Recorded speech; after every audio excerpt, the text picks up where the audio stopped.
Hello, welcome to Workplace Wake Up. I'm Jen Shaw. Every week, I spend about 15 minutes covering legal developments, introducing you to interesting guests, and providing some entertainment to start your workday. So we're going to talk about the 4-day work week. I have had a number of emails and calls from clients about this issue recently.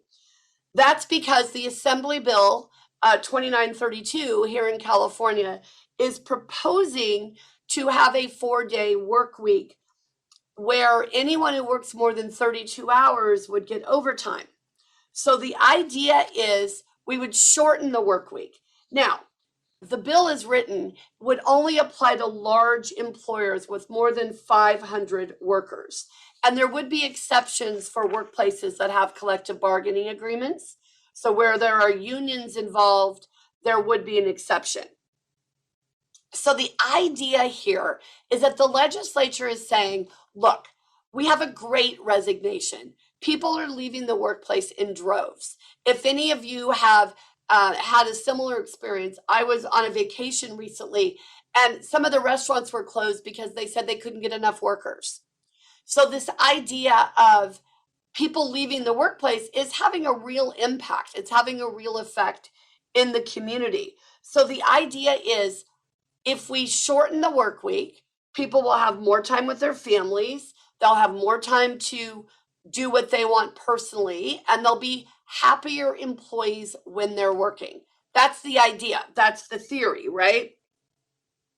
Now, employers, of course, are concerned about this bill because it would require employers to keep the pay the same as if the employee were working 40 hours a week. So basically, you would lose 8 hours a week in productivity, but still have to pay the same amount. Now, keep in mind, everyone, this is not a new idea. The calls for a 4-day work week have been around for a while. And I think it's one of the things that COVID has really brought back into focus. This idea that so many people are working at home or they're teleworking from different locations. And it's not clear whether productivity actually will be increased. Because one of the things that the proponents of the bill are saying is, look, if employees know they only have to work 4 days a week, they're going to work harder those 4 days. You're going to get more out of them. Studies haven't necessarily backed that up. And certainly there's going to be complexity for employers, additional costs for employers. The way an employer could do this, of course, to still provide 5 days of service or 7 days of service, if that's what they need to do, is stagger when people work. So there would need to be some pretty complex scheduling going on for many workplaces in terms of how to accommodate the 4-day work week. Now, the interesting thing is employees, of course, support this wholeheartedly. There's really huge support for this bill, particularly, of course, because there's no pay decrease, right? You're going to work 30 hours, 32 hours, and you're going to get paid as if you were working for 40. The new bill would cover all non-exempt employees. So it's not just particular industries that would be subject to the rule.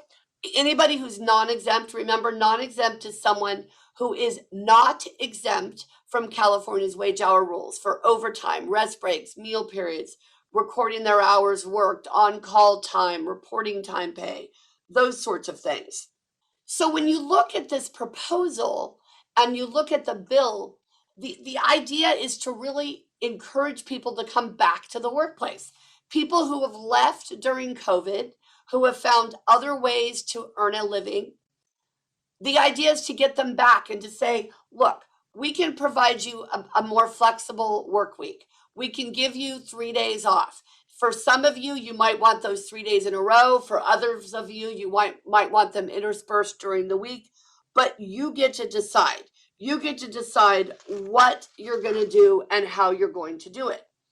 Now, what's interesting to me is that if we pass this law in California, it's going to encourage employers to go to other states, right? So we've got Oregon and Nevada very close by. We've got Arizona. Even though Oregon has some pretty pro-employee laws, Nevada really doesn't, neither does Arizona. So one of the concerns we're hearing raised by the business community is, look, we're just going to lose more business out of the state. We're going to lose tax revenue. We're going to lose people because they're going to go to another state to do business. So here's the thing, everyone. There are pros and cons to the 4-day work week, for sure. And it's not surprising that employees would say, oh my gosh, sure. You want me to work 4 days a week and get paid for 5? Yes, sign me up. Where can I do that? Employers, also understandably, are having concerns about productivity, about the cost, about how they're going to serve their clients.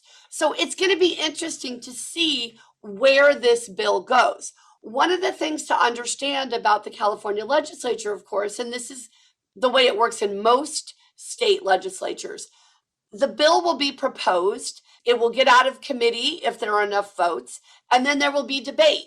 And there might be 2, 3, 4, 5, 6 revisions to the bill before it actually gets a final vote. If it is adopted by the state assembly and the state senate, then it would be presented to the governor for signature. So we are a long way from having the 4-day work week become a reality for those large employers here in California. But it does raise interesting issues about what we can do to motivate our employees. What can we do to make our employees commit to being in the workplace, right? Because one of the things we've seen since COVID is people have been pretty efficient working at home.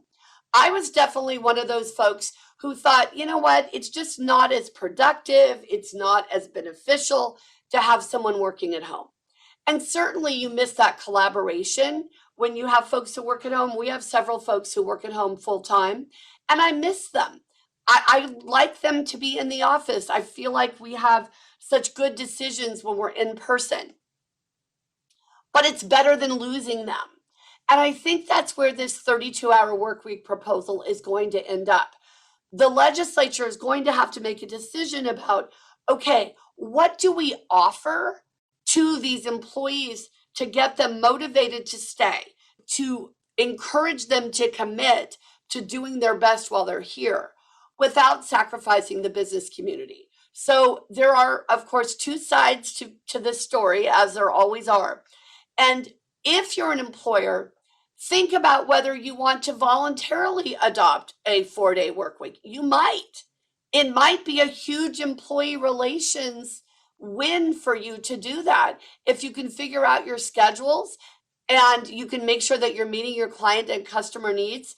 You don't necessarily have to pay for the entire week as if they were working 40 hours.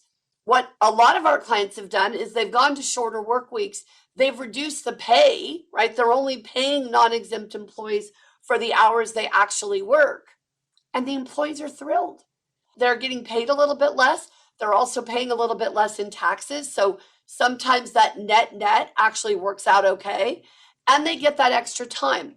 So I think the real lesson of this bill is getting us to think about what can we do? What pro-employee relations steps should we be taking to show our employees how much we value them, to show them how much they matter, to make sure they understand, hey, we want to work with them. We want to be flexible. Yes, we have client needs and customer needs that are paramount. But if we can take a step back and think about the world has changed. One of the things I think COVID did for a lot of us is bring to the forefront what we miss when we're working too much or when we're not enjoying our time off, when we're not in nature, when we're not interacting with people. So because of that change, which I think is really hard to go back to, right? You can't erase what's happened since March 2020 with COVID-19.